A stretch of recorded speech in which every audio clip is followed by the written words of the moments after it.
High Brian, welcome to a new video. YouTube short ভিডিওর জন্য বিশাল বড় আপডেট নিয়ে এসেছে 2024 সালের সবথেকে বড় আপডেট। আপনারা সাধারণত ইউটিউবে 9:16 রেশিওর 1 মিনিটের কম দৈর্ঘ্যের ভিডিওগুলো শর্ট ভিডিও হিসেবে আপলোড করতে পারেন, কিন্তু ইউটিউব এই 1 মিনিট দৈর্ঘ্যের ভিডিওগুলোকে বৃদ্ধি করে সর্বোচ্চ 3 মিনিট করেছে। অর্থাৎ এখন থেকে আপনারা 3 মিনিট দৈর্ঘ্যের শর্ট ভিডিও ইউটিউবে আপলোড করতে পারবেন। 15ই অক্টোবর 2024 তারিখ থেকে, অর্থাৎ এই মাসের 15 তারিখ থেকে আপনারা এই 3 মিনিটের শর্ট ভিডিও ইউটিউবে আপলোড করতে পারবেন। ইউটিউবে সাধারণত দুইটি ফর্মে ভিডিও আপলোড করা হয়, লং ফর্ম ভিডিও এবং short form video. Long form video কোনগুলো? যে কোনো দৈর্ঘ্যের 16:9 রেশিও, অর্থাৎ মোবাইল ফোনকে আড়াআড়িভাবে রেখে যে ভিডিও শ্যুট করা হয় সেই ভিডিওগুলো লং ফর্ম ভিডিও হিসেবে গণ্য করা হয়, অর্থাৎ ইউটিউবে আপলোড করার পর লং ভিডিও সেকশনে অ্যাড হয়।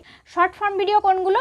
9:16 বা স্কোয়ার রেশিওর 1 মিনিটের কম দৈর্ঘ্যের ভিডিওগুলোকে শর্ট ফর্ম ভিডিও হিসেবে গণ্য করা হয় এবং ইউটিউবে আপলোড করার পর শর্ট ভিডিও সেকশনে অ্যাড হয়। কিন্তু এখন থেকে 9:16 বা স্কোয়ার রেশিওর শুধুমাত্র 1 মিনিটের ভিডিও নয়, 3 মিনিট পর্যন্ত দৈর্ঘ্যের ভিডিওগুলো শর্ট ভিডিও হিসেবে গণ্য করা হবে এবং ইউটিউবে আপলোড করার পর শর্ট ভিডিও সেকশনে অ্যাড হবে। এটাই ছিল মেইন আপডেট। এই আপডেটকে কেন্দ্র করে ইউটিউব আরও কিছু আপডেট নিয়ে এসেছে। আপডেট 2, 1 মিনিটের শর্ট ভিডিওতে আমরা ইউটিউবের মিউজিক লাইব্রেরি থেকে মিউজিক নিয়ে ভিডিওর সাথে অ্যাড করতে পারি এবং তার জন্য আমাদের ভিডিওতে কিন্তু কোনো কপিরাইট স্ট্রাইক বা ক্লেম আসে না।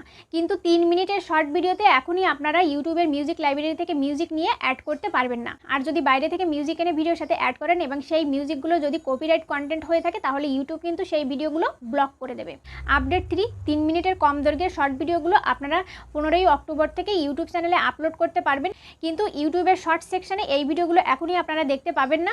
তার জন্য কিছুটা টাইম লাগবে। পরবর্তীতে 1 মিনিটের বেশি দৈর্ঘ্য এবং 3 মিনিটের কম দৈর্ঘ্যের ভিডিওর জন্য ইউটিউব আলাদা সেকশন করবে এবং সেই সেকশনের মাধ্যমে ইউটিউব পরবর্তীতে এই ভিডিওগুলোকে প্রমোট করবে। তার জন্য কয়েক সপ্তাহ টাইম লাগবে। আপডেট 4, এই আপডেট মনিটাইজেশন রিলেটেড। 3 মিনিটের শর্ট ভিডিওর মাধ্যমে আপনারা যদি চ্যানেল মনিটাইজ করতে চান তাহলে 1 মিনিটের শর্ট ভিডিওর মাধ্যমে চ্যানেল মনিটাইজেশনের জন্য যে ক্রাইটেরিয়া রয়েছে সেই একই ক্রাইটেরিয়া কিন্তু 3 মিনিটের শর্ট ভিডিওর জন্য থাকছে। অর্থাৎ চ্যানেলে 1000 সাবস্ক্রাইবার এবং 3 মাসের মধ্যে 10 মিলিয়ন শর্ট ভিউজ আপনাদের গেইন করতে হবে, তবেই আপনাদের চ্যানেল মনিটাইজ হবে। অনেকের মনে প্রশ্ন আসতে পারে, যেহেতু ভিডিওর দৈর্ঘ্য বেড়েছে তাহলে কি ওয়াচ টাইম কাউন্ট হবে? এখানে কিন্তু ইউটিউব পরিষ্কার করে বলে দিয়েছে কোনো ওয়াচ টাইম কাউন্ট হবে না, শুধুমাত্র ভিউ কাউন্ট হবে। এরপর রয়েছে আর্নিং কেমন হবে।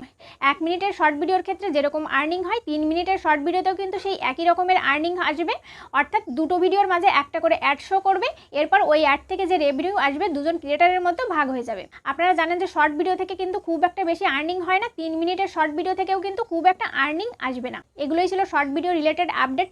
এই আপডেটগুলো কিছু কিছু ক্রিয়েটারের পছন্দ হয়েছে, কিছু কিছু ক্রিয়েটারের পছন্দ হয়নি। যদি 3 মিনিটের শর্ট ভিডিওতে আর্নিং কিছুটা বেশি আসতো তাহলে সব ক্রিয়েটারদের পছন্দ হতো।